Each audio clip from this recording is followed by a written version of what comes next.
Well, we are officially kicking this off. Welcome, welcome, ladies. So excited to have you, and then maybe some gentlemen that are joining us as well this evening.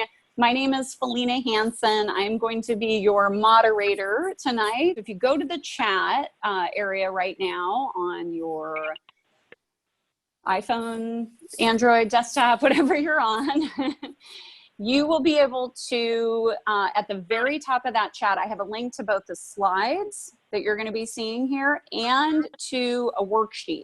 This event is being recorded, so you will get a copy of the recording when we're done. If you came in late or you have to leave early, we will have that recording available for you. Again, please be on mute if you're not. We'll do that for you. Ask any questions you want in the chat. As you all are already doing, that's great. Teresa is the expert, the expert in this. I mean, this is her passion. This is her business. I've given you a few of her titles and accolades here. Also, again, when you download the slides, you can see her website there, her LinkedIn profile. So Teresa, I'm going to have you come over and introduce yourself to our community today. My passion is very much accelerating the number of women on board seats. My focus area is technology companies, but I do also get involved in recruiting board directors for other sectors. So I am delighted to be able to share knowledge, experience, and answer any questions and follow up after the event. I think my email is on this, my LinkedIn profile is in the presentation, so please reach out to connect with me, and hope to be a useful resource to you this evening. Perfect, awesome. And just a reminder for folks, LinkedIn profile is also on all of the event listings as well for both our presenters this evening, so you can always find them there as well. Before we move on to introduce Lisa, would you talk about the Women 2020 on Boards initiative that you spearheaded in San Diego last November? Sure. So 2020 Women on Boards, it's a not-for-profit national campaign. It actually is headed by a CEO, a very famous lady called Betsy Mayer-Clark. She is absolutely phenomenal in driving diversity. And she set up this not-for-profit probably close to about 10 years ago now, with a vision that by 2020, the Russell 3000 public boards would have 20% women represented on their boards. To do this every year in about 30 plus cities across the US, we have a national conversation about how to get on a board, obviously directed primarily at women. And it's an educational event. We're an advocacy and supporter of initiatives such as SB 826, which we're going to talk about a bit later. I encourage you all to attend our event here in San Diego. It normally takes place in November. Normally it will include a panel, and we have our past panelist, Lisa, this evening has participated.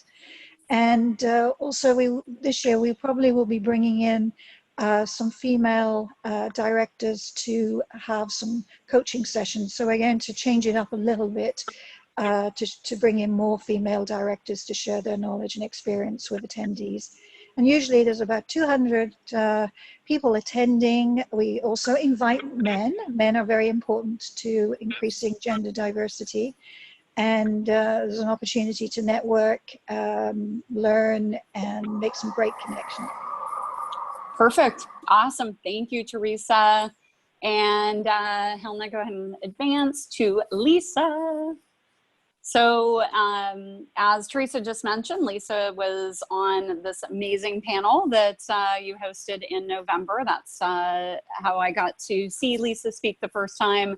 And Lisa is extremely accomplished, as you can see.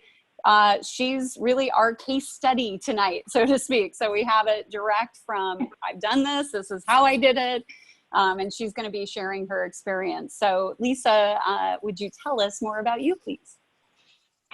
Thank you, Selena. And just to echo what both Teresa and Selena have said, this is awesome to be doing it virtually, but it doesn't get you off the hook from networking with us directly, because at the end of the day, and you will hear that throughout the discussion, it's about us getting to know each other, know of opportunities, recommend one another. We have to get better at doing that. And an event like this is just a wonderful first step. Yeah, I'm a former investment banker, spent 25 years financing others, finally had the guts to go in-house and do a startup myself. So co-founded Daré Bioscience with Sabrina Martucci-Johnson, who many of you know. We did that about 5 years ago. So it was my first experience on the other side, working with boards, public company boards. I had only been a board member of nonprofits, San Diego Venture Group, Planned Parenthood, UCSD Libraries, but I had never really dealt on this side other than to pitch boards to get them to hire me for financing. And it's interesting when you talk about these initiatives to encourage diversity and women on boards. I'm a direct beneficiary of that. My first opportunity was on the bio, Flux Power. I joined the board last year. They are getting ready to uplist to NASDAQ, and we'll take you through, there's a whole bunch of requirements from NASDAQ and the New York Stock Exchange for their board members. But there's no question when they were looking for candidates, in my case for audit, their second priority was to bring women on the board. So having had kind of that hanging out there, it's a little reminder. It may be a little bit of a push, but it worked. So, and I'll talk to you a little bit about navigating that and how that all works. So I am honored to be here and look forward to it. Awesome. Thank you so much, Lisa.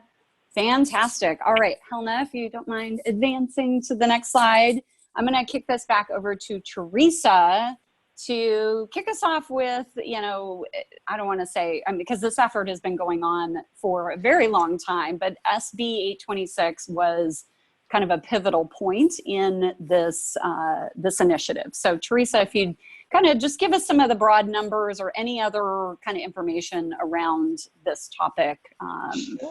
Sure. Yeah.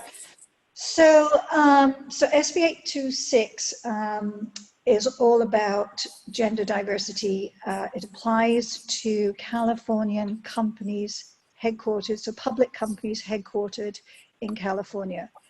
And the requirement is the first part, which has just been completed, was by the end of 2019.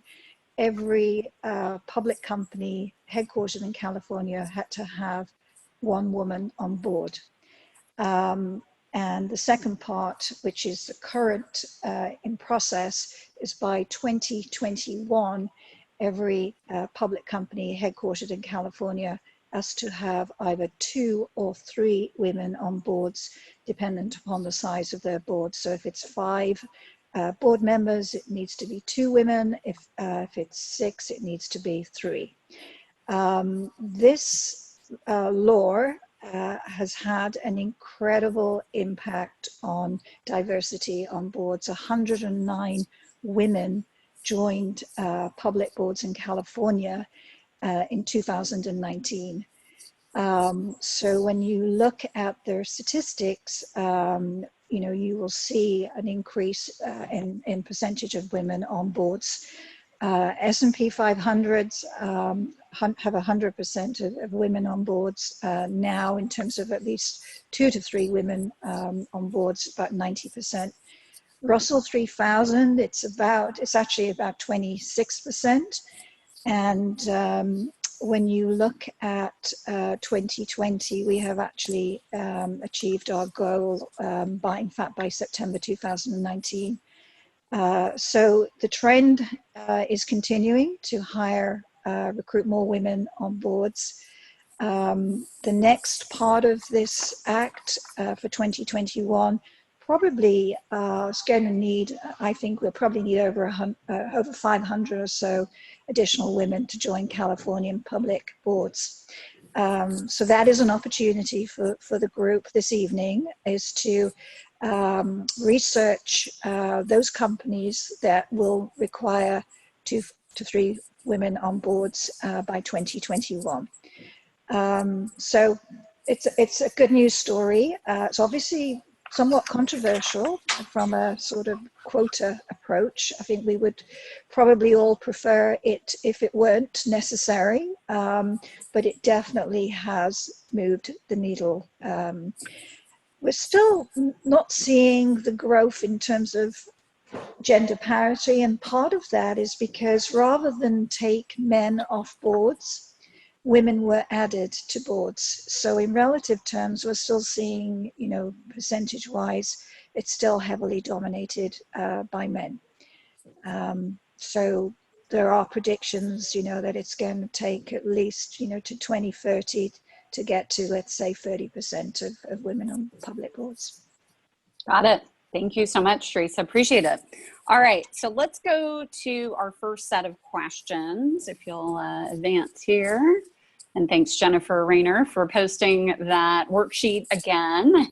But again, I'm going to be posting up the questions for y'all, and you'll have a few minutes to scribble those down. So don't stress if you didn't get the document. It's not a big deal. All right. So I am going to just kind of rattle off these areas, and then Helena will pull it off screen share here in a minute so we can see Teresa and Lisa live and closer, so to speak. So just kind of the overview of this. So some of the questions that either of you can address or both of you can address are, why should women consider joining a board? How do female board members increase a corporation's profitability? I know you've got a lot of data on that, Teresa.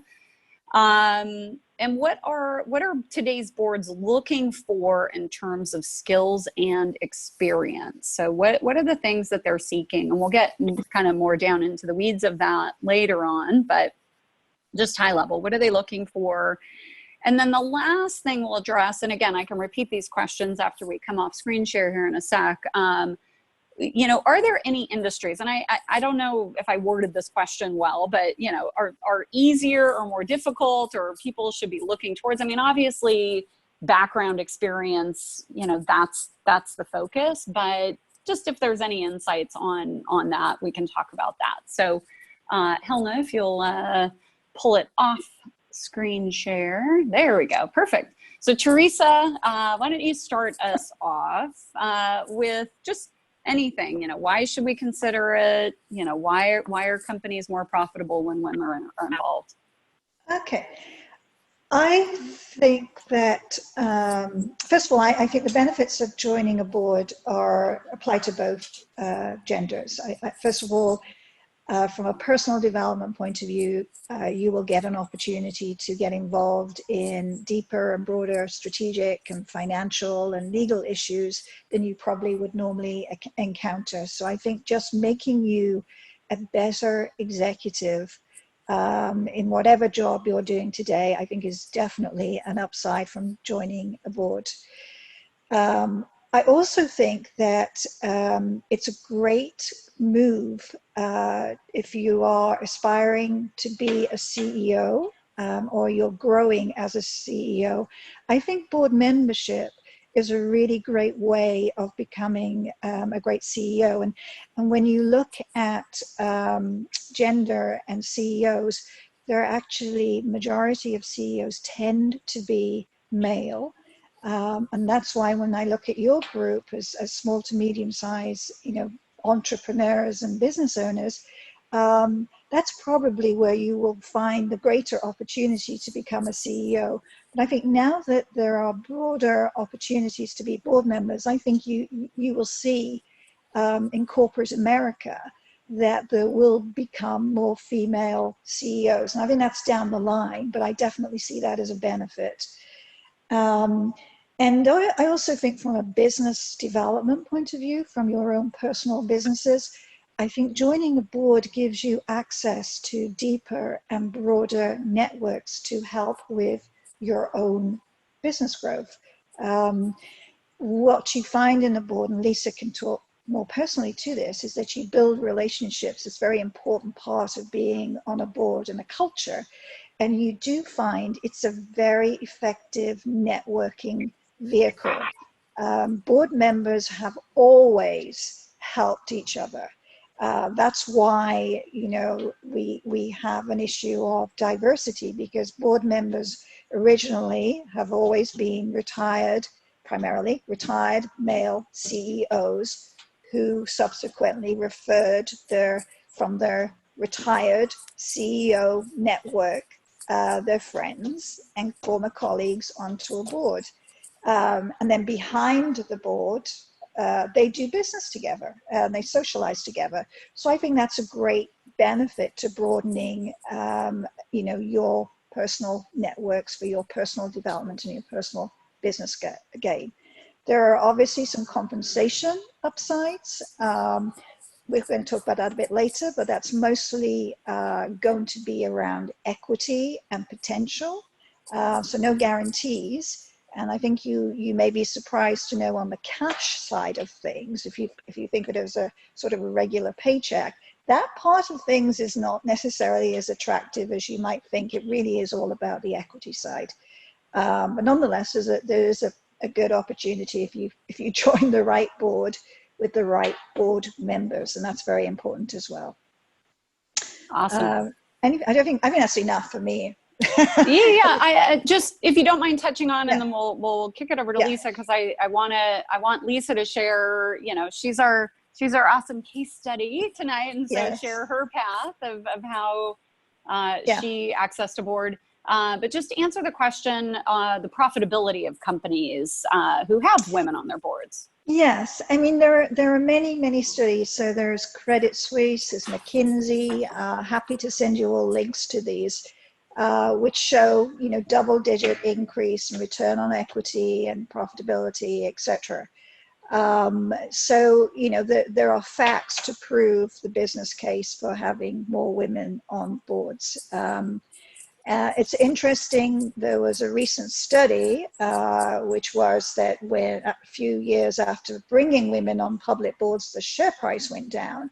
There was absolutely no business rationale for that, because when you looked at the business performance of those companies, they were doing pretty well. So there is some sort of feeling, let us say that there's, you know, from and Lisa, you know about the banking area and the investment banking, but there was some judgment, let's say, being made by, you know, the community there, who are mainly male.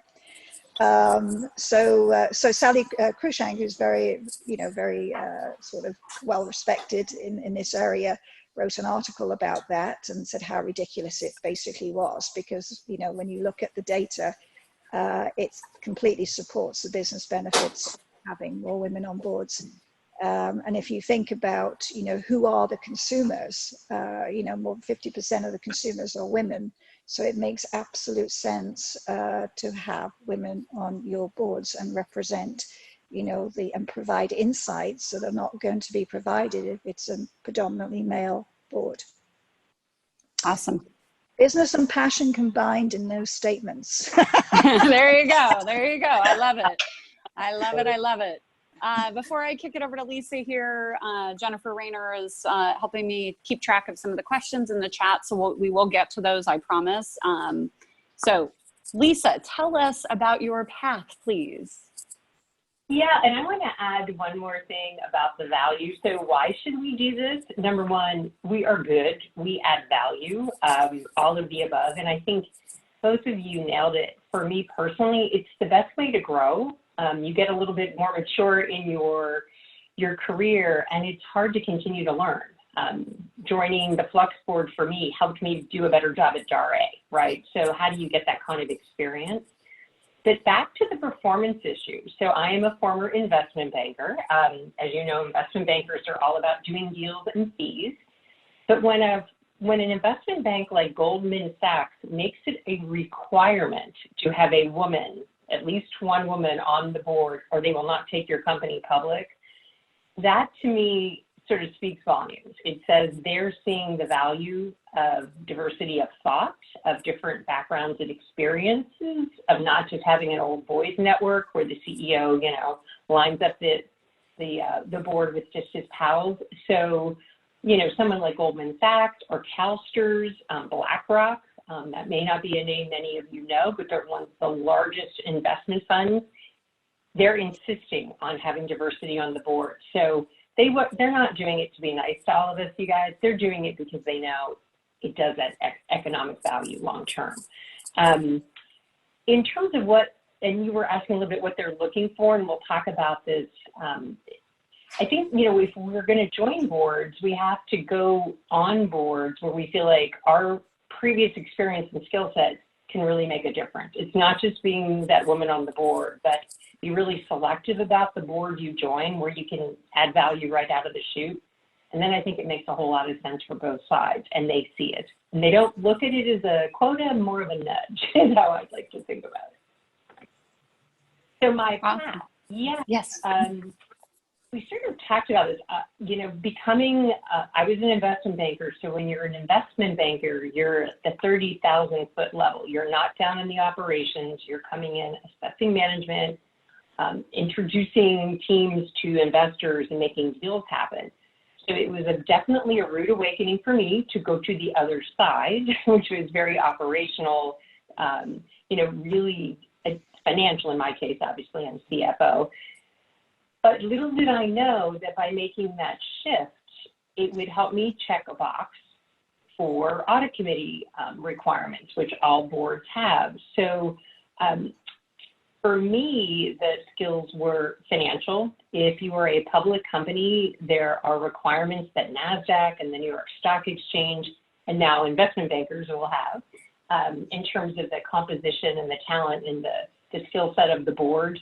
So the key is to figure out what your skills are and what the needs are and how you can kind of check that box and then add something else. So that Flux was very, very intentional in their search for an audit committee chair.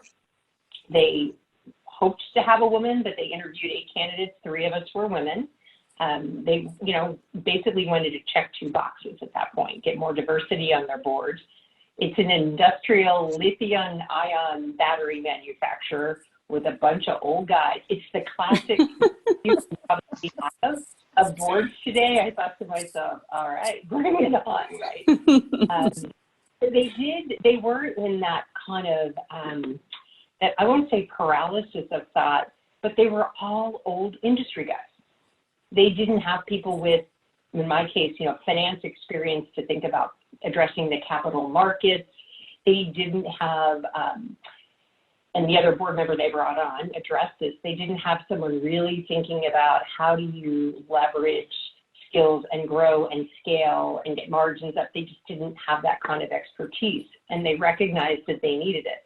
So the path really is finding that fit where you can hit the ground running, and they will immediately recognize your value. I've been told already, just, you know, helping introduce them, package them, engage with investment bankers. That's something that comes very naturally. I can do the audit stuff too. That's a necessary requirement, but it's, I have to say, being able to do both is really, really important. The other thing I will just touch on real quickly is I'm very fortunate that my board at Daré encouraged me to join a board. They realized it's part of my professional growth and that I would bring back different ideas and points of view. So it would be interesting to talk to your own employers and see how they feel about that, because it is a time commitment outside of your current job, and you have to, unless you're just on several boards and you're not working full time, it's something you have to manage. So let me ask 2 follow-up questions on that, Lisa, if I may.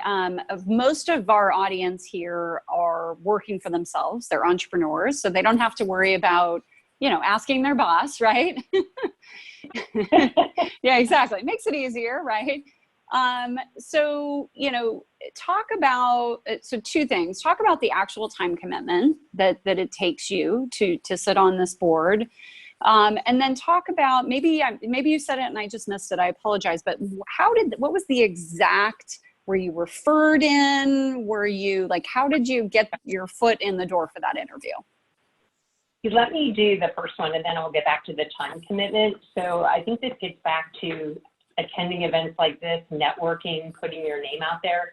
I was actually referred in through the auditor that I met working on a nonprofit board, right? So he and I got to know each other 10 years ago.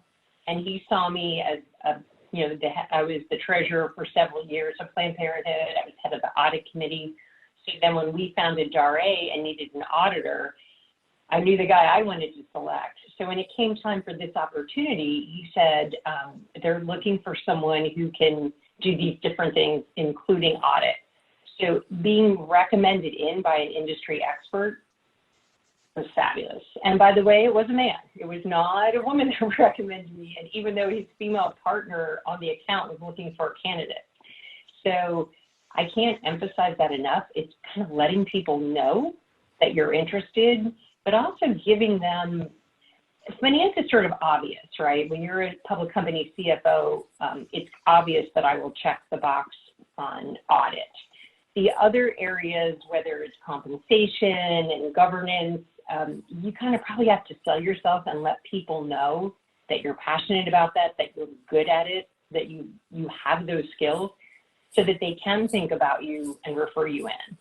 And the folks to talk to, they're bankers. We were talking about when companies are going public, that's often the time when they really start to focus on the composition of their board. So lawyers, accountants, auditors, any kind of an advisor to these private companies, buy them lunch, talk to them, tell them you're interested and sell yourself a little bit. In terms of the time commitment, I'm sure each board varies, but the board I'm on and the Daré board were kind of similar. So we'll have 4 quarterly board meetings a year, and we would like to have those in person. We want people to attend in person. So if you happen to live in Boston, as one of our board members does, then she has to make that commitment, which is really a 2-day commitment. By the time you fly, you have dinners, we have committee meetings, and then you have the board meeting. Then throughout the year, the different committees will meet pretty regularly. Audit is probably the most intense. That's, of course, the one that I sit on. So we have to review every single financial statement, any kind of financing transaction, but that often can be by phone. But, that isn't an insignificant amount of time. So the Daré board and Sabrina had to say, yeah, Lisa, you can basically go take 5 or 6 days off during the year, and work on that away from Daré. Makes sense. Okay, wonderful. Thank you so much. Ladies, anything else to add before we go on to mechanics? Kind of the questions there. And Helena, I'll have you not go ahead and don't worry about flipping back because it's just 2 short questions. So, so anything else to share on that, or should we move on? Are we going to, I just want to make sure, are we going to cover the skills required later Yes. on? Okay. Yeah, well, let's just address that now. Why don't we just dive into it? There's no, we're not in any formal sort of scenario here. So yeah, okay, let's jump on in. Yeah, I don't want to, we've got enough to deal with without the presenters going awry on you as well. So I just want to add, because I think it's obvious, that Lisa brings 2 key skills that I think are prerequisites for any board. One is strategic thinking, the ability to, take a big picture look and really understand, issues that are going to impact the industry and the company that you're serving on the board of. And the other is financial acumen. You have to know the numbers. You can't be accountable, for fiduciary responsibility for a company if you don't know how to look at, the financials and ask the right questions. So those always, you will find certainly as a recruiter, those are that everyone has to have them regardless of the company and the industry that the board is in. I think the other pieces are related to very specific requirements that the company may be facing, generally very future and growth related, So when boards recruit directors, they're really looking generally for some form of transformation. It can be a technology transformation, it can be new markets, new industries, new geographies, but it's not for somebody to come in and just primarily oversee how the company is run day to day. It really is for somebody to come in and make a very big difference to the future success of that company, as well as obviously ensuring that, you know, strategies are executed in a compliant way to represent shareholders' interests. So I think, you know, it's hard to say that every single board has the same requirements because it's very specific. But strategy and financial acumen will consistently be required as a starting point. So let me ask a follow-up question to that, Teresa, if I may. You know, if somebody's background is strong in, say, market entry or marketing or something like that, and they realize as a board member now they have this fiduciary, you know, I don't want to say obligation, but, you know, to understand what's going on, what are some of the ways they can kind of, you know, get that training, so to speak? Right. And I think also we should make a distinction between public boards, which are held to a very high, well, let's say that, relatively high standard of compliance, etc., versus a private, smaller pre-IPO. Now, there are some private companies that are significant in size, but there's not the same you know, obligation or oversight as there are if you are listed on NASDAQ, SEC, etc. I see. So, you know, I think from an educational point of view, there's what I call a Rolls Royce of education to be a corporate director, which would be something like the Stanford Directors College as a 1-week program, highly recommended. So if you ever get on a public board or a large private board, I certainly would recommend you ask the sponsorship of the company to run you through that. You do have to be on a board to participate. Harvard have a similar program, but there's a lot of online educational resources available. KPMG, Deloitte have fantastic board governance, informational newsletters, etc. Corporate Directors Forum here in town bring in speakers nationwide to talk about very relevant corporate strategy issues, very high quality, relatively inexpensive. If you're not a member, it's like $75 to go in for breakfast, listen to a world-class panel, discuss a relevant and current topic for boards, and get the opportunity to network with CEOs and board directors of companies here in town. So highly recommend that as a way to get yourself educated. But there's so many online resources you can leverage to teach yourself on governance. I'm going to mention Deloitte because Deloitte here in town, like in other parts of US, have a program which is called Board Ready Women, where they will provide, it's like 4 evening sessions over about a 4-month period, where they will provide education on governance. Actually, I'm a mentor on that program, so I talk about how to get recruited and the recruiting process. And then ultimately they help with the production of a board bio, which is a very important marketing document to enable you to go through, you know, the recruitment process. That's free of charge. You need to be referred, or you just refer yourself. I can share with Finella, I can share the some of the names and emails with you if you'd like to share with your team. Perfect. And then Teresa, a lot of the resources you just talked about are coming up in the resource section. And again, we'll make sure everybody has access to those slides, and your email address is on those slides too. So if folks want to email you directly, they can do that. So absolutely. Perfect. Okay. So just a couple more questions here. We'll keep moving. And I know the questions are coming in. Jennifer's being diligent at marking those so we can make sure we do our best to address those. So the two main things here are, we may have covered this a bit already, so we can keep moving if we have. So typical corporate board profile, which we may have sort of covered, but if we want to elaborate on that, and then explore how different types of corporate boards function. And we kind of touched on that too. I think, publicly traded boards versus privately held companies, big difference, it sounds like there, but anything else to share on those two topics of what I'm kind of calling the mechanics? Yeah, and I can jump in since I have served on a pretty large nonprofit and now involved with two public companies. So first of all, for those of you who are participating, gaining some experience by being a board member on a nonprofit, I think is a fabulous way to start. If nothing else, you see how board meetings are conducted, how discussion and discourse goes on, how voting happens. By the way, I knew none of that until I joined this one. I was like buying Robert's Rules of Order. I was terrified. But you learn, and a lot of the processes are similar.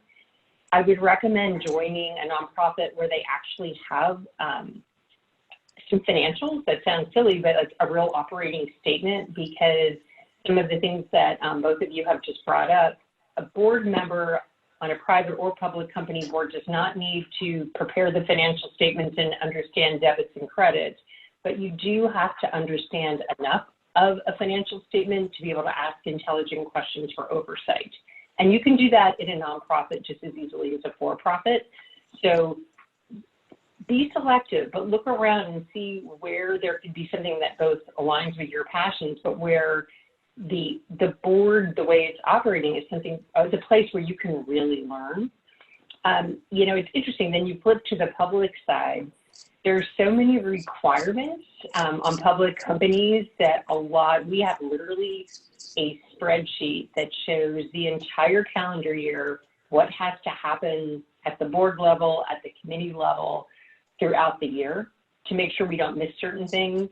We don't approve certain things. There's just a lot of, so it's a little bit more regimented, if you will, than a nonprofit, at least in my experience. But the nice thing is you have lawyers and folks to guide you and hold your hands. And as Teresa said, there's a ton of resources, whether it's the Corporate Directors Forum or NACD, it's just, yeah.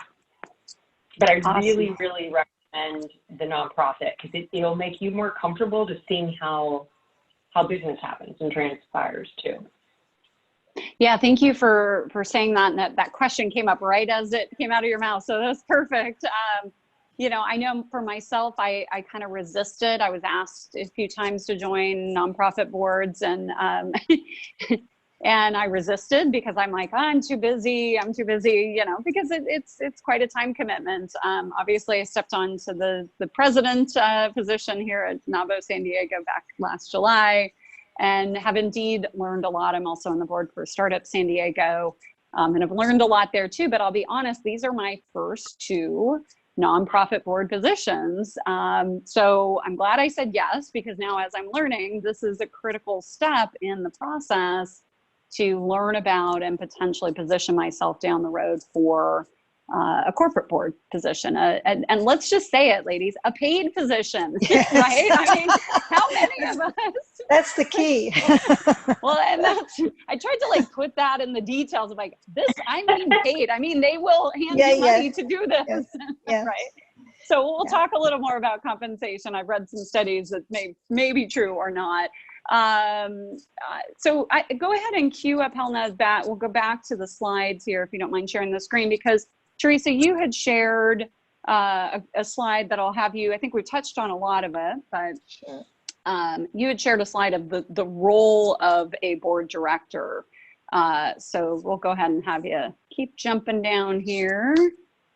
Perfect. So anything else? I mean, I know we've covered a bit of this, but anything else we've missed in the conversation thus far, Teresa? The reason I wanted to show this slide is that as I talk to people who want to get on a board for the first time, it became evident to me that there really wasn't a great understanding in a lot of cases of what the job actually was. So I wanted to just make sure everybody was on the same page. And this is the page that I look at when recruiting board directors. It is heavily biased towards public companies. However, I have been involved with private companies. I actually used to work with a venture-funded Sequoia Cap funded company and attended. I was a comp chair, committee chair. So a lot of this applied there, but we didn't have, as Lisa mentioned, we didn't have the heightened need for governance, other than, you know, governance required to get further investment and funding. But one of the things we haven't talked about is the relationship between the board directors and the CEO, because effectively you are, the CEO reports to the board and you're providing oversight. So succession planning, so there's sort of more than just the financial and the governance and the sales. There's also, you know, the people aspect of the business as well here, and particularly ensuring that there's fantastic CEO succession planning. And I know that we've probably all read and heard about activism and shareholding, you know, coming on boards. One of the, what I see is other than poor performance financially, one of the issues, particularly in bigger companies, that's opened the door to activism is the lack of CEO succession planning. And generally also there's a relative relationship there between the lack of board succession planning. And you see this, AT&T, the massive company, is a good example of this, where they keep promoting their existing leaders into these big positions where they actually don't have relevant experience. And that opened the door to an activist. So it's a very important part of a board director's job, is to have that working relationship with a CEO, but at the same time, be able to ask the CEO the right questions to ensure that he or she is running that company well. I don't think we talked about that. And the other piece is the external part of this. And, you know, there's a lot of voting going on. Interestingly enough, some of the institutional investors are now going to vote against renomination of chairs of nominating and governance committees if they don't have diverse boards. So I think there's a lot more emphasis on the people side of the business now that's coming through, you know, that a board director is going to be responsible for. So I see SEC, I think they're going to be bringing more reporting requirements into how a company is doing in its HR capital management. You know, you see a lot of scandal. Think of Uber, you know, and the issue there, Tesla, you know, all of these things which are impacting, you know, the share price and the enterprise value are impacting. So I think that's going to, you know, I think that's going to be a key skill as well. That's going to be required more in the future as we look at board directors. I want to ask a quick question, if I can, Teresa, on that topic, but I don't want to go too far into this because this is about people's pathways to boards.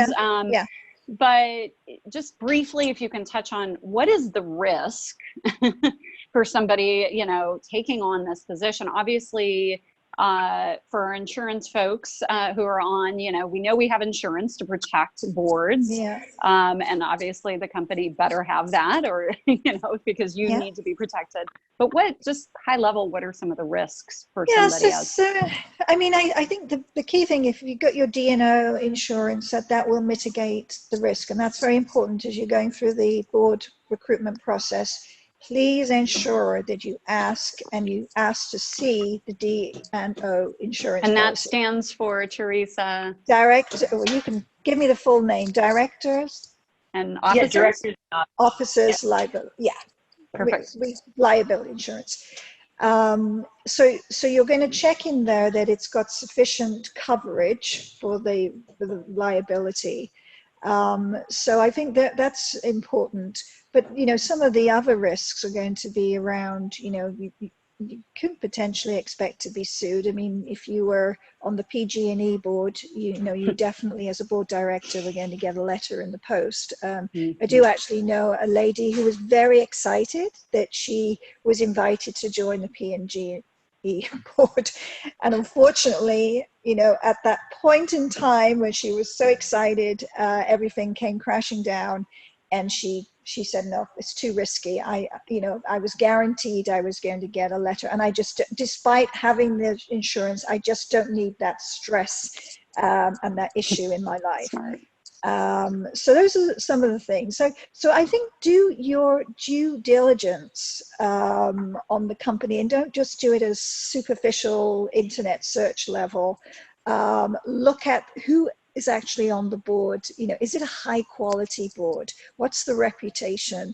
And I think you should really put as much, if not more, due diligence into the company, and as you'd expect them to put into the decision as to whether to bring you on board.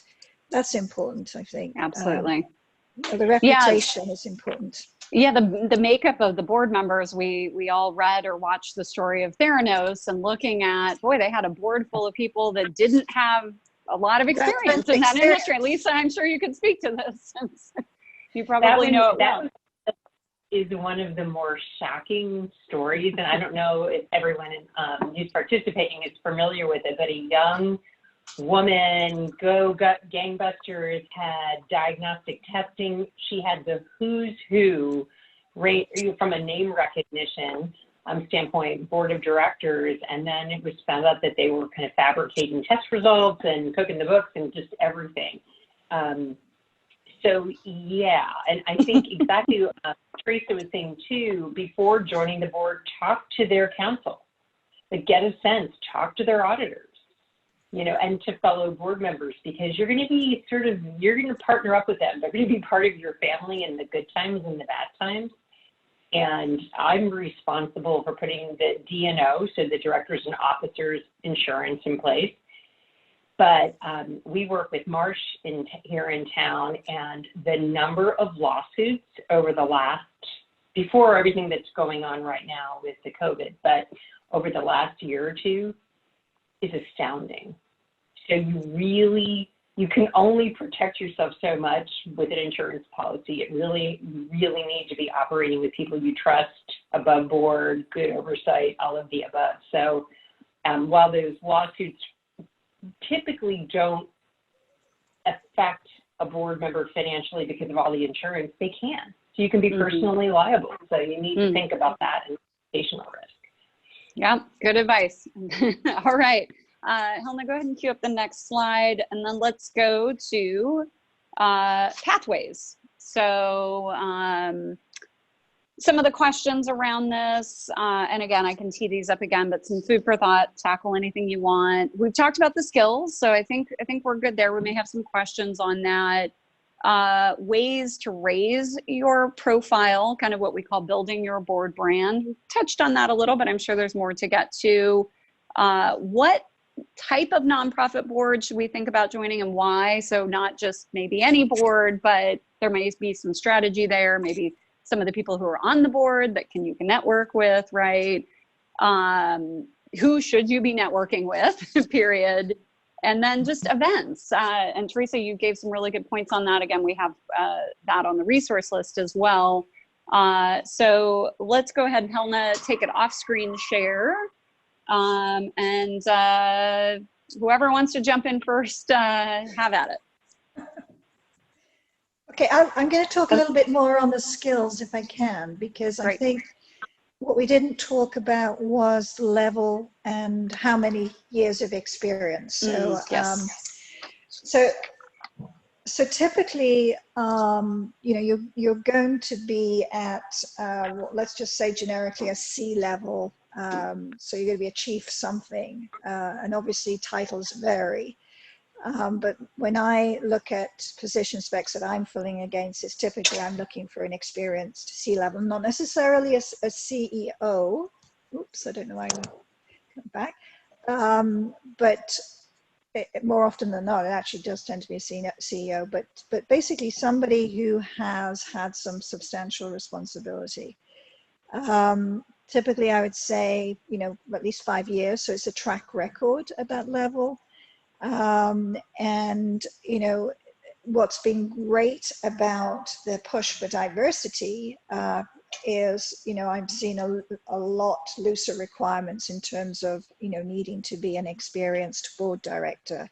And that's even for very large public companies. So I think that's fantastic, because if we all had to recruit, you know, experience for 5 years plus, then the pool for from a diversity point of view is going to be a lot smaller. So I think some experience generally will put you ahead of in the game.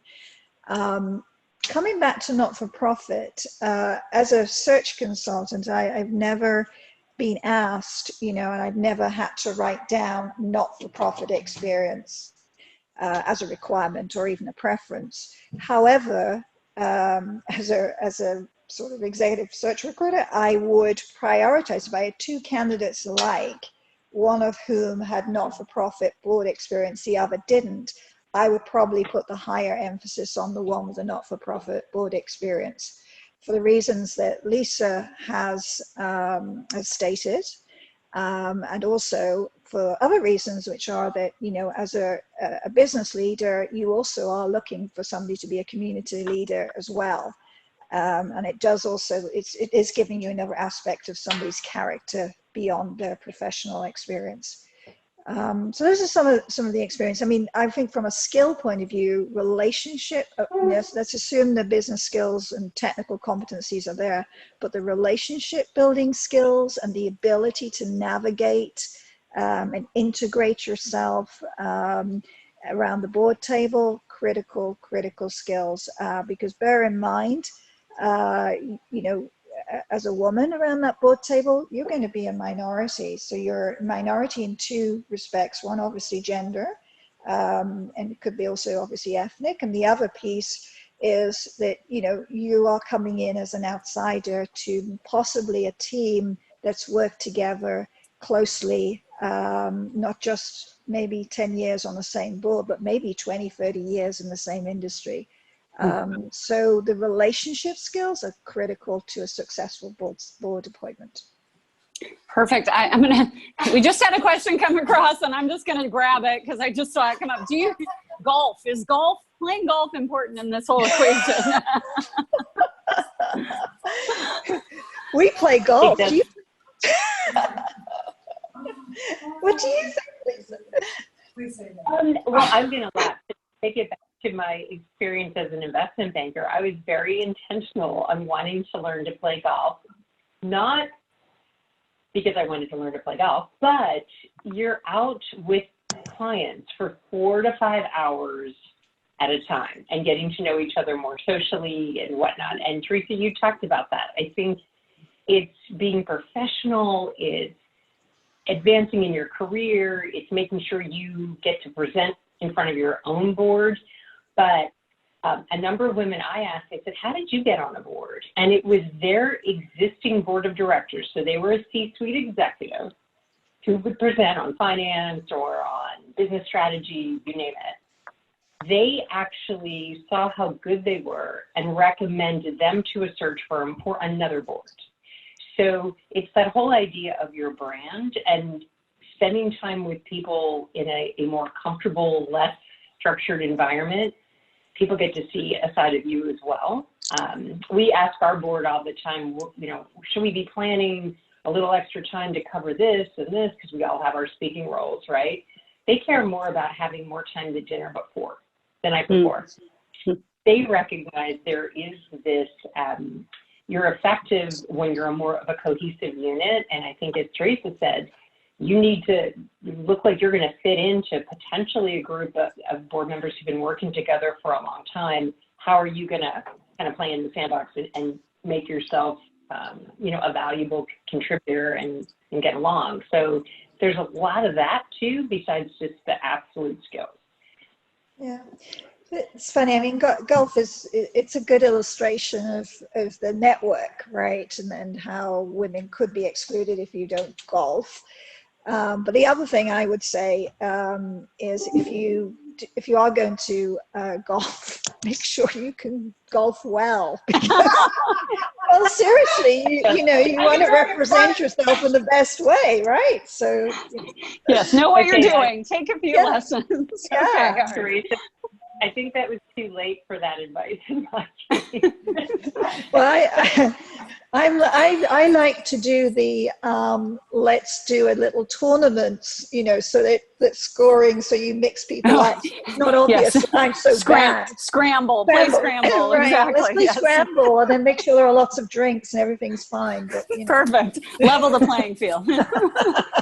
Okay, I like it. I like it. Okay, so I want to keep moving here because I know we have a lot of questions, and I hopefully we'll get. I promise, folks, we've got a whole hour left, so we got all kinds of time here. But just want to make sure we do have time. Hopefully, that again, if you came on late, we are going to attempt to like slay technology tonight and get you all in groups like talking about this and what your next steps are. So I'm just going to rattle these off. No need to go to the next slide, Hilna. So just, again, on the same topic, if there's any questions, maybe I know, Teresa, you're on one side of the table, and Lisa, you were on the other side of that table, you know, typical questions a governance committee might ask during an interview. Let's talk money. What does it pay? No, I'm just teasing.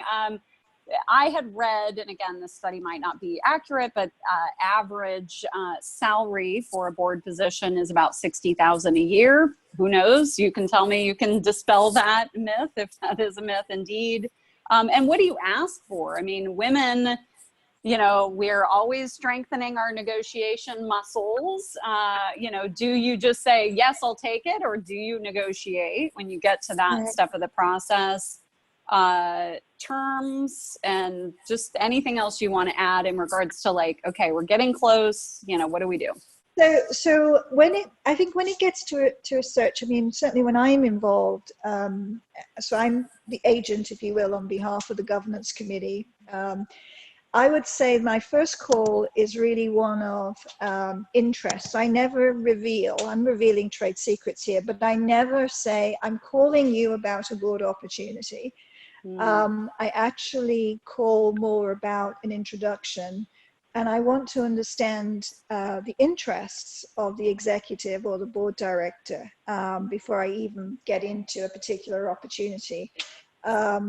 Mostly, you know, I have my own database of people that I know or referrers, and so that I'm not necessarily talking to strangers, but I think, you know, what a board wants to know, I believe, from my clients is, are the interests, you know, either industry or business, are they aligned with the company versus does this person who may be fabulous just want to get on another board, right? And there's a bit of a pushback I'm seeing against people who are now career board members and building a portfolio.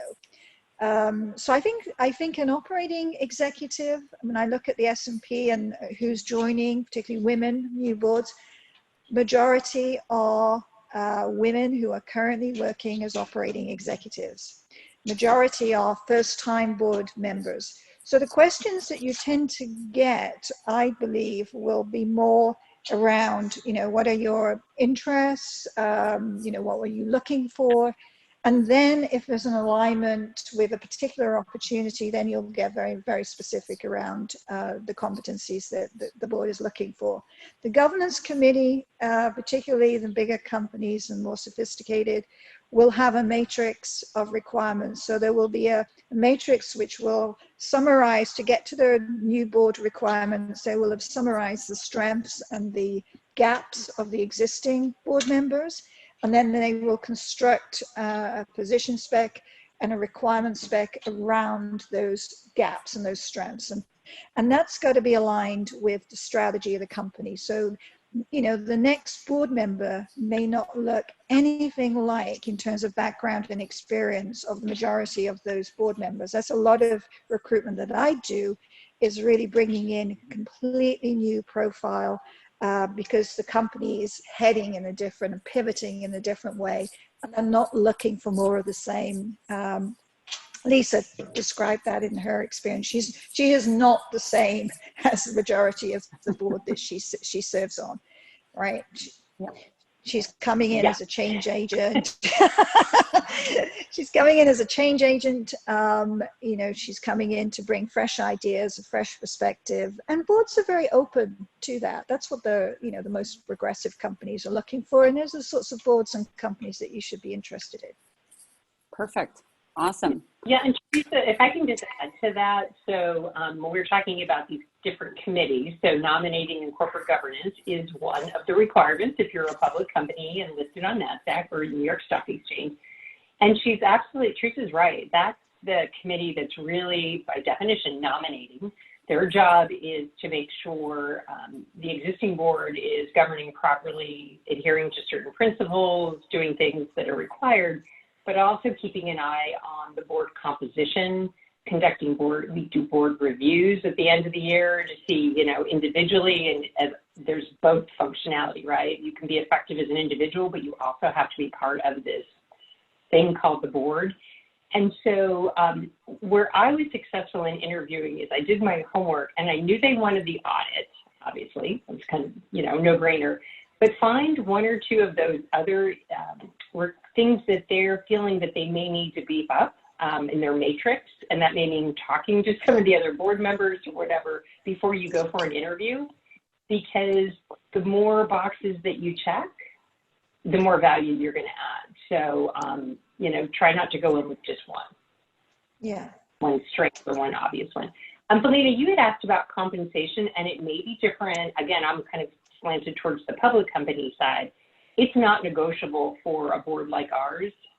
We actually publicly disclose the approved limits in our proxy. So the way it typically works is, we were talking about, you're on the board, you could be chairman, you get paid more if you're the chairman of the board. So Bill Rasted, our chair, makes a lot more money than just the regular board member because it is a bigger time commitment for him. And then each of the committees and each of the committee chairs, they all have set compensation. So, and that's both for the cash component and the equity. A lot of public companies, including mine, will engage an outside consulting firm that specializes in compensation, that they'll run analyses, look at companies with similar profiles. You don't want to underpay. You want to bring in good talent, but you also don't want to overpay in this crazy, litigious, hostile, you know, investor environment. Yeah. So it's really a function of how many of those positions you end up serving if you're on a couple of the committees and then your board. But probably the 60 is, I was just thinking, is about average probably for ours. Bill would be on the higher end, and we have some new board members who are sitting on one committee, and they're probably around 50, and then plus equity. Yeah. I mean, I think that's about right. And I knew that, you know, Finale is such a data person. I thought I'd better do my research. So I dusted off a comp survey, and I thought I'll just take a quick look, right, at the numbers, because these, as Lisa mentioned, you know, there's a whole industry of providers, service providers to boards and corporations. I mean, they're compensation experts, there's people who evaluate assessments of board members, there's obviously auditors, attorneys, you name it. I mean, there's a multi-billion-dollar industry there, so there's a lot of data. And so I thought I'd just take some data points and throw some numbers out just for the heck of it. Lisa's right, you don't generally negotiate. What happens is, on the public companies, certainly in documents I send out, here's what they're looking for, here's the job, here's what they're paying. And it's then down to the board director to say, you know what, based on that, I love it, it's not an issue, or it's an issue because, you know, I'm worth more than that. So I think you always should be upfront. Certainly as a recruiter, you should always be telling the board director, this is the deal, because you don't want to waste, you know, valuable time of these very valuable people. So also, you know, if you're looking at every single website of a public company has an investors pull down, and there you will see all the filings related to comp. So it's not top secret. And there is an increasing trend, you know, for shareholders and institutional investors and proxy voters to vote against, it never used to be done, right? But you see it increasingly now, voting against excessive CEO comp, and also, you know, voting down board members. And so it's not a given, even though you're recruited by a search firm, that you actually will get voted in. It's down to proxy. In terms of private companies, so that number is about right. I mean, I looked at the midpoint, which is, you know, so you're not going to be the lowest, you're not going to be the highest, you're going to be in the middle of a large public survey, so a number of large public tech companies, and their sort of average retainer is about 90K. So this is the amount that you'd be paid on a quarterly basis. Then there's a grant of shares for a public company. In this large public company, 220K. And then if you chair a committee, the range is between 20 and 40K. If you belong to a committee, so each of the committees have different values. Audit generally is valued at the highest piece. And so if you're a member of a committee, which you generally would be as a board member, so you get a retainer, and you get a retainer for being a member of a committee, that's generally between 10 and 15K of a large public company. So when I added it up, average cash is about 123. And then when you put, you know, equity on top of that, it's looking like 340. And of course, you know, equity, as I mentioned, is the big upside. And these are obviously for smaller private pre-IPO, equity is a bigger deal. And there the cash is a lot smaller. So I looked at that. So pre-IPO cash is 20 to 30K, and then you will generally get stock options because it's not going public, and that's the big upside. I would say there's probably scope for a little bit more negotiation on the private side, because having been on that side, generally what, you know, the way I used to work is that there would be a range. And nobody's I mean, the only people who are looking at this are the private company board. There's not, you know, there's no one else. It's your decision. So basically, you know, you probably, if you are talking to a private company, I think you will have a little bit of flex. You certainly won't on the public side. Your flex on public is, I don't like it. I think it's too low. I think you should do a survey. When you've done the survey, come back and I'll consider it. So anyway. Awesome. Perfect. Great. Well, any last things to add, things we missed before we go on to your resource list, Teresa or Lisa? Anything that we missed? No, I think I can see 26 in chat, so I guess that means there are 26 questions stored in there. Yeah, there are. Yeah, all right. Yeah, we do have a lot of questions. So yeah, if there's nothing else, so go ahead. I'm going to have Helena bring back up the slides for us, please. And then we'll just briefly touch, you touched on some of these already. So yeah, next slide. So if you want to just whip through these here quick, and again, we'll send out a follow-up email. We'll make sure that these slides are shared. So next slide, if you would, Helena, for us, please.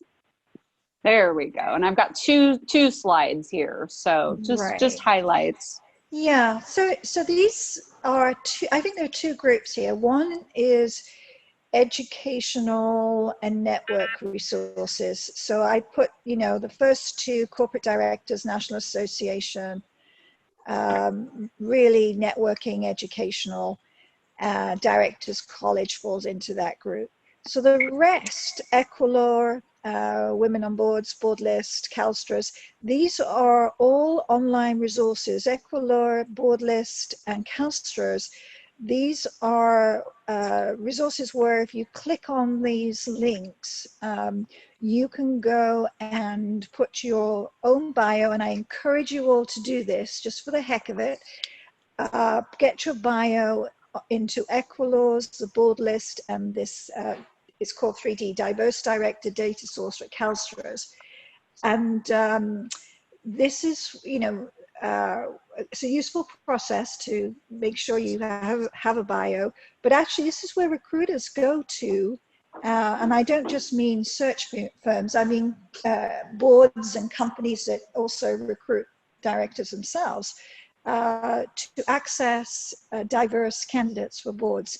And I use all of these, and by the way, they have incredible resumes in there, some very, very well-known names in the world are in this database, and there's no cost for you to put your bio in there. So I encourage you all to do that. The 2020 Women on Boards, I think the resource there is that they have a database which is, it's called a Gender Diversity Index, and we measure how the Russell 3000 is doing on getting women on boards. So if you go into that database, you'll see a list of 3,000 companies, public companies, and you'll be able to see those companies that do not have sufficient women on boards relative to SB 826. So those would be, from a sales targeting point of view, that would be a good starting point to look at companies that need more women on boards.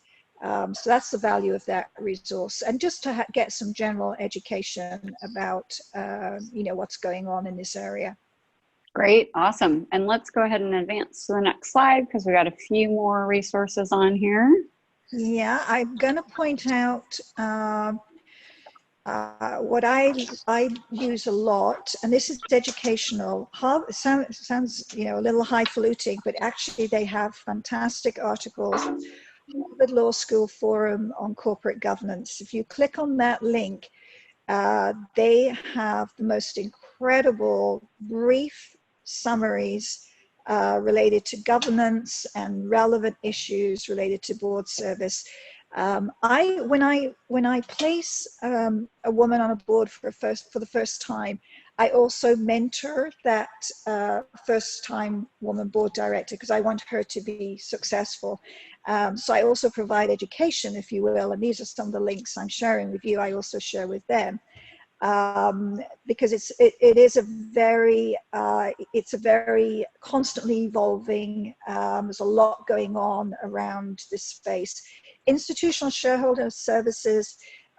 This is again, if you're looking at once you become a board director, what's going on in the world that's impacting your role, and also whether you are able to go on further boards. They look at issues like overboarding, etc., and they're a great resource. When overboarding means that you belong. It's a nice problem to have, but you belong to too many boards. So major institutions now, investors are now saying, most of them say, if you're on more than 4, and in some cases it can be 5, we're not going to vote for you to join a 5th or a 6th board. You're going to be voted out.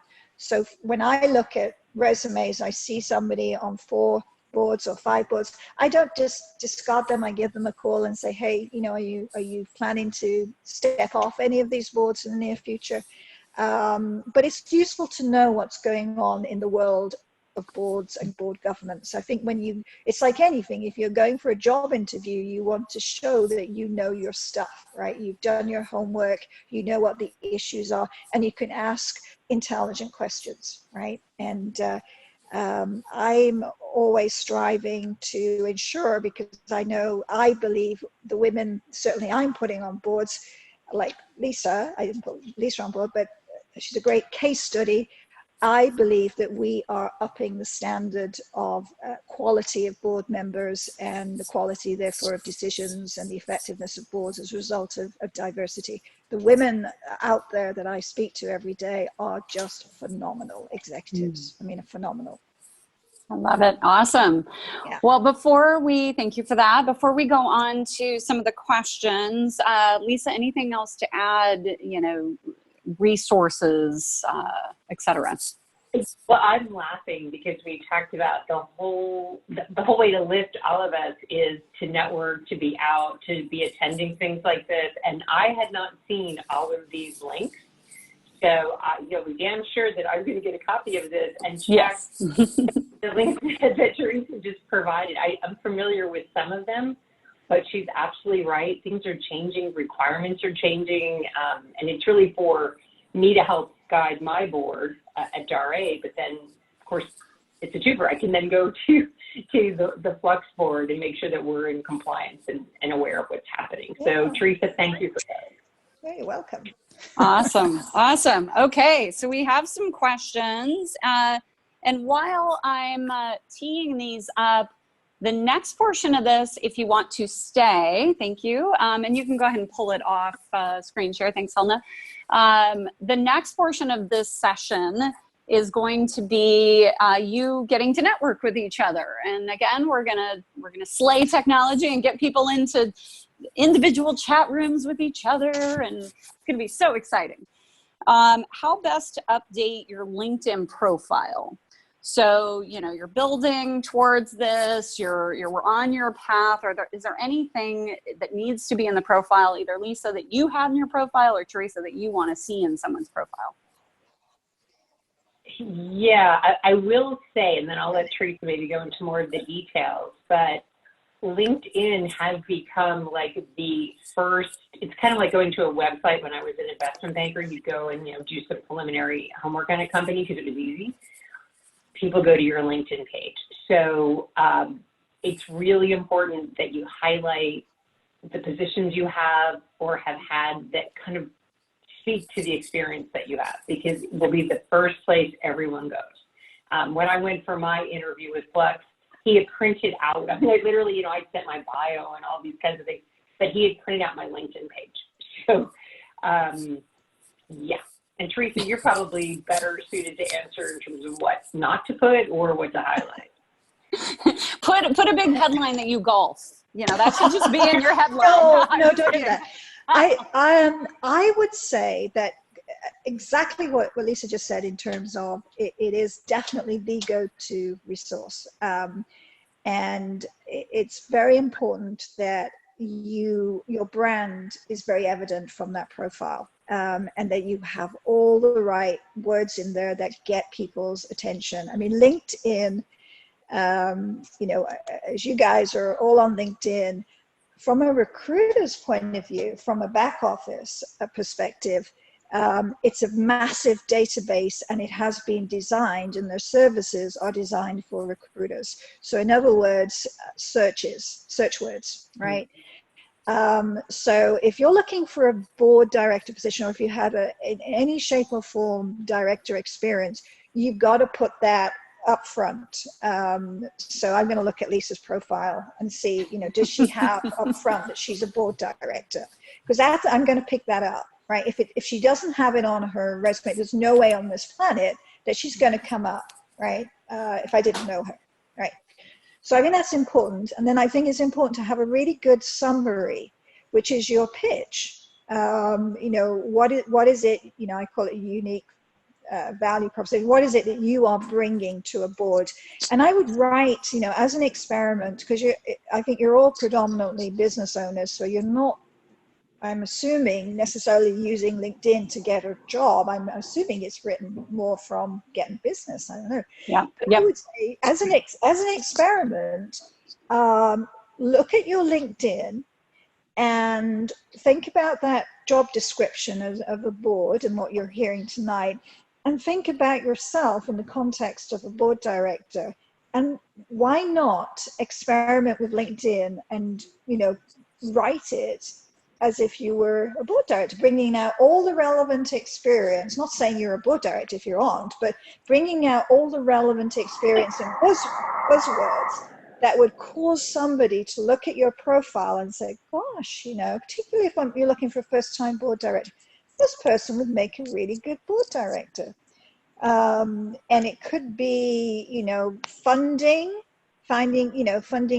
getting funding for starting your businesses. It could be the turnaround. I'm giving you some, what do we look for? Could be growth. I grew a business from X to Y. If you can put metrics on your LinkedIn, that would be fantastic, because, write it as if you're going to write it for me, right? And I always look at people who I talk to and some I mentor. I look at their LinkedIn and I say, wow, this does not look or sound like you. You need to work on it. Then they go back and work on it, and a few weeks, months let go by, I look and I go, wow, now they've changed it. Pictures are important as well, but a really good picture of yourself, professional headshot, very valuable. Yeah. And, you know, really, really customize. If you're serious about getting a board seat, customize it. Bringing out all the relevant experience as small business owners that can be applied to a board director. Just a follow up on that question as well was asked kind of where in the profile. I would assume, you know, in your headline even, because so LinkedIn prioritizes essentially the way that the keyword search works based on what I understand. The higher it is, the more it's going to be prioritized. So even putting that the higher, right. And the frequency of the words as well. Perfect. And, you know, some unique experiences, and I say this cautiously because I'm British, but in the US, global experience is a unique experience. So I think sometimes, you know, if you don't, this is the value of having a third party, that if you don't look at yourself objectively, sometimes you don't truly realize the value that you're bringing. And I'm not necessarily going to say that's a female trait, but I really feel that there's a somewhat underselling sometimes of some of our unique experiences that we take for granted. So if you're got an international business, or you've got international business experience, if you've started a new business, if you've grown a new business, you sold a business, you've turned around a business, these are all valuable experiences. The track record is important for boards. I'm working with a private equity firm at the moment, and they're, you know, specifically looking for operating executive who can come into a company as a director, or, you know, be on the board, independent, but has the ability to give insights as to whether the company is doing the right things to transform itself. So that speaks to a whole set of experiences of turnarounds. It's a global company, it's a tech company, very customized. So think about, you know, you're not going to be qualified to join every board. So really think about where your sweet spot is, where your unique value proposition is, package it on your LinkedIn, and it's going to shoot out. And you would be surprised if you also get yourself publishing on LinkedIn. You don't have to do your own reports, you know, share reports that you think are of interest, relevant hot topics that raise your profile, and use it seriously as a recruitment tool to get yourself placed. I love it. Awesome. Another question came in, does an MBA matter, basically, you know, or any degrees? I mean, I would imagine in the world of science, you know, if you are a PhD or you have higher education, it applies, yeah. But maybe outside of that, does it matter? I just looked at some research. There's a board index, and I'm quoting a competitor called Spencer Stuart, but they're a really good firm. So Spencer Stuart, SPENCERSTUART, they are one of the biggest search firms, and they for decades have been looking at board composition. And so S&P 500 is their focus area, and you know, the majority of new boards, so something like, I don't know, 400 or so new board members, independent board directors recruited last year onto S&P 500 companies, 46% of which were women. Yay. That's a lot. Most of those women had MBAs, interestingly. So it is valuable. It is valuable. Definitely degree, and advanced degree does give you an edge as well. But MBAs are important. Okay, great. Other question here, as many of us are CEOs of our own businesses, is this regarded in some way? Meaning, I think my understanding of what versus CEO of a, traditional company, right? We're all CEOs of our own companies, essentially. I think to me it talks more to, I think you're probably going to have more success on the private company front. Right. Yeah. And versus public company. Makes sense. Although there are small public companies, but I think even culturally, I think there's going to be a better fit there. And, I think that I think it's a ton of value for you guys trying to get on boards, because as we started from the get-go, from a career development point of view, you're going to learn and have access to other board directors who will bring different perspectives. So I think it's a great opportunity. But I think it's, it's tough. It's very competitive. But bear in mind, there are more private companies, so it's a bigger market than there are public companies. There are less companies going public these days. And I actually think it's probably, I would think, more fun if you haven't got the SEC on your... Yeah, absolutely. Yeah. So, I think you've got to be realistic, and I think you got to be very targeted. Think about what your interests are, what you enjoy doing, and then, have a target list of, companies, and then look at your network and your relationships, etc.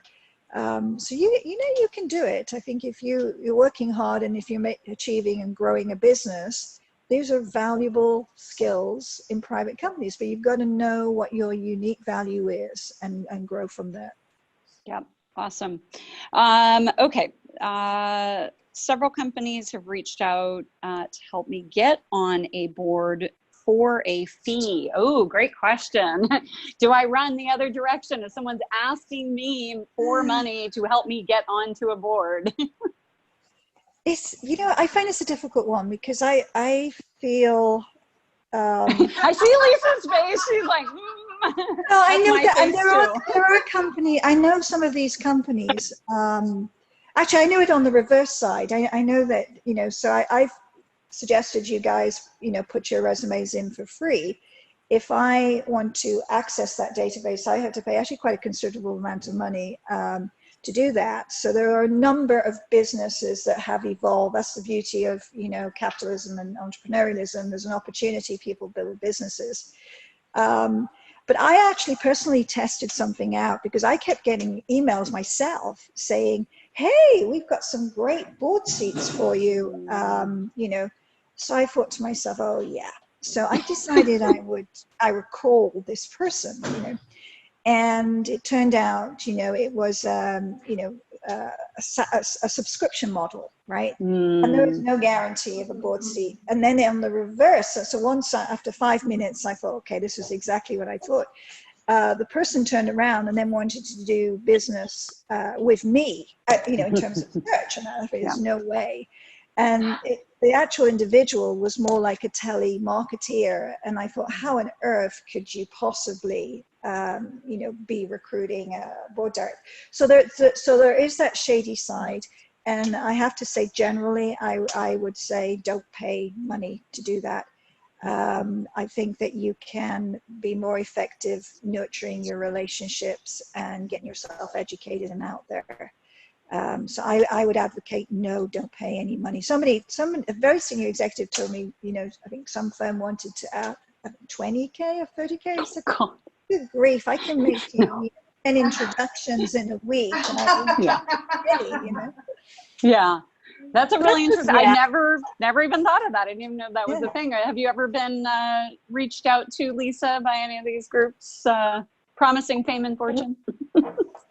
Maybe, and I maybe deleted them before I responded, but I do want to say, to Teresa's point, and I look at Daré and how we've recruited, because we brought quite a few board members on. It's going to be either through the network of the board, right? Members of them are the nominating corporate governance, so they're going to reach out now to their network. If they don't find the right candidates, then they're going to recognize we have to hire a professional like Teresa to help. it's not going to be from somebody charging you $10,000 and shooting your resume. It just doesn't work that way. So I think if you're going to spend money in the process, take a course in accounting and know how to read a financial statement, do something like that. Like really beef up your skills rather than pay someone else. Yeah. Yeah. Well said. It doesn't work. Yeah. Great. Okay, last question. Specs for board bio, where can we get examples? And I would imagine in some of those resource links that you talked about a bit earlier that there's some good examples there. Yeah, I would also say, I'm coming back to the Corporate Directors Forum. I actually do workshops with them. There we go, talking about charging for something now. But it is money actually, well spent. Yeah, it is actually very inexpensive. I think Christina charges something like, I don't know, $200, and you get the value of me for a day working with me on your bio. And I actually, it's a 4-hour event. And for me, I do it because I'm associated with the Corporate Directors Forum, which is a fabulous organization. But, you know, and I prepare, you know, I have everyone do some worksheets, which is probably about 4 hours work prior, and then they bring their PCs and we have a lot of fun, 20 of us, you know, in groups working. But there are lots of examples of bios, and I'd be happy to, you know, shoot you if you know a few, and you can forward them along. But basically, you know, just a 35,000 feet. Bio is not a resume. It's a one-pager. It's intended to just really hit the reader with coming back to, you know, your unique value, and just give, you know, a quick summary of, you know, what it is you're bringing to the board. By reading a bio, I should think, oh yeah, I get who this person is and what value they can bring to a board, and the right board for them. So you'll see that in some of the examples I'll send. Fantastic. Thank you. So, can I just add Lisa, that? please. So, Yes, please. when I was going to go pitch myself, I thought, let me look on the website of some successful board members, right? And just exactly what you're not doing your whole resume. It's a paragraph or two of the highlights. And I wanted to see how they position themselves, how much detail. And so I kind of had my bio written for the public offering document. Yeah, that's great. Smart. You can go online and just see, look at company websites, look at how the board members describe themselves, and it gives you kind of that, how are they pitching? Yeah. Brilliant. Yeah. Brilliant. I have a case study of a bio. There's a lady, a fabulous lady, and she's my case study on how to get a board seat, including her bio. And I have her permission to share her bio. She's actually she has achieved her goals of how many publics and how many privates and all that. So I will, you know, share a link to her website, her public board website, so you can see her bio. But there's nothing better than, you know, somebody making it so easy for a recruiter to know, oh, I see what she is. You know, she scales companies. She's a go-to-market expert. She's done this. When you have to work through and think, what is this person? You know, who are they? Then it's not fun, and you tend to move on. And if you can't figure it out, you know, it's going to be difficult to explain to the client. Yep, makes a lot of sense. Yeah, perfect. So, you know, one thought to make this whole sharing concept easy in the new digital world we're living in, the virtual world. As we go into breakout rooms, Teresa, you could put any of those links that you happen to have handy in the chat.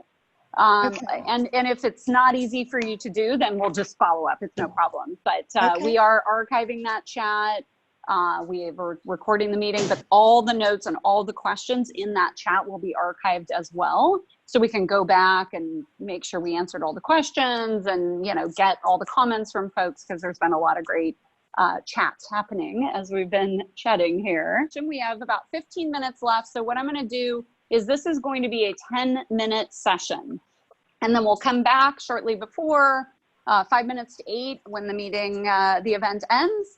And then we'll take any wrap-up questions at the end. Some of the questions I'd love for you to discuss are, number one, what did you learn? I'm sure you learned a ton, but anything you want to share there. But really thinking about for yourself, what strengths do you bring, or do you bring to a board? What are ways you can raise your profile? So how can you raise your profile? That might mean networking, all kinds of different things that we talked about. What are the next steps you can take? So what are you going to do next, right? Today, tonight, what are you going to do tomorrow? What are your next steps? Just thinking about that. So the ladies are getting it up here. Here we go. Nicely done. So if you want to take a screen capture of this, you're welcome to. If you did happen to download the worksheet that was in the very beginning of the chat, you have it. So there it is. Those are the questions for Think, Pair, Share. I think we should take a wine break. I know, exactly. So how this process is going to work, if you're still with us, and Lisa and Teresa, you're going to get tossed into a chat room as well. It's going to be exciting, right? I can't wait. You down the rabbit hole, and you're just going to pop up. And so how this works is we're going to be dividing folks into groups, and you'll get an alert on your screen or your phone or whatever. It says you're being tossed into a room, a breakout room, as Zoom calls it, and then you'll have to accept that. And then a minute prior to when we bring you back, you'll see an alert come up that says you've got 60 seconds left to talk, and then suddenly we'll throw you back into the main group here. So it should be a relatively easy process, and my NASA team over here is working on it as we speak. I've been invited to join. Yeah, so go ahead and hit join. Okay, Yep, all right, there we go. And you're there.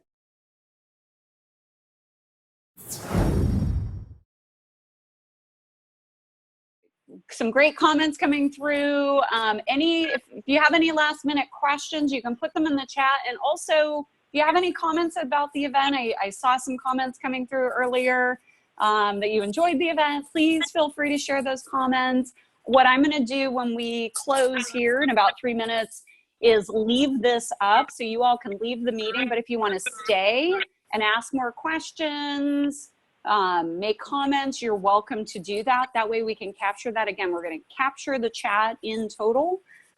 So Teresa and Lisa can see those questions. If there's anything that needs follow-up, I promise not to give too much follow-up work here, but at least from the NAWBO perspective, we can follow up and yes, do some follow-up events. I will tell you, just while any questions are coming in, and Jennifer, you can flag me if anything comes in, our next event for April was scheduled to be a candidate forum event, a mayoral candidate forum event on the 6th of April, Monday night. Obviously, we had to pull that into a virtual event, but there's a lot going on right now, and also it's a little up in the air still. We have, kind of a tie happening between Sherman and Barbara Bree, so we don't exactly know who our two candidate forum folks will be at this moment. So we're certainly going to have that event. I think a first step, we're going to look to push it later in April. It still may be a virtual event, depending on what happens in the world. But that is something NAWBO is committed to, really advancing women, female business owners, entrepreneurs, and advocating for them at the state and federal level. Bills like AB 826 and others that we have been against, like AB 5. Many of you know that's a hot topic right now. So any other chats that came through, ladies? Questions? All comments? Awesome. Thank you for your comments. Really appreciate it. Thank you for being patient with us. It was a last minute pivot, as you know. As of Monday, I was like, come on, let's meet. And everybody's like, no, you can't. Every day it was like, the limit's 50, and then the limits, and I'm like, all right. we will make this work. So thank you, thank you, thank you. If you're not already a member of NAWBO, I highly recommend that you consider joining NAWBO. NAWBO is the voice for women nationally for advocacy issues that affect female entrepreneurs, both at the state of California level and the federal level. So an amazing organization. I've been a member, I don't know, 10-ish years or so, and then was proud to step up and lead the San Diego team here back in July. So anything else, ladies? My NASA team over here. I want to like show you the NASA team. I'm like, thank them. We thank you. Keith. Yes, thank you, Helena and Jennifer. You guys are amazing. All right. Awesome. Well, ladies, again, I will leave this open. I'm going to put myself on mute, but I'm going to leave it open if you want to comment, if you have other questions, advice, whatever you want to throw in that chat. I'll leave that open for about another 10 minutes. So you can do that if you would like. So we don't want to cut you off. But again, Teresa, Lisa, you were amazing. Thank you for your time and dedication to supporting women. It's truly incredible.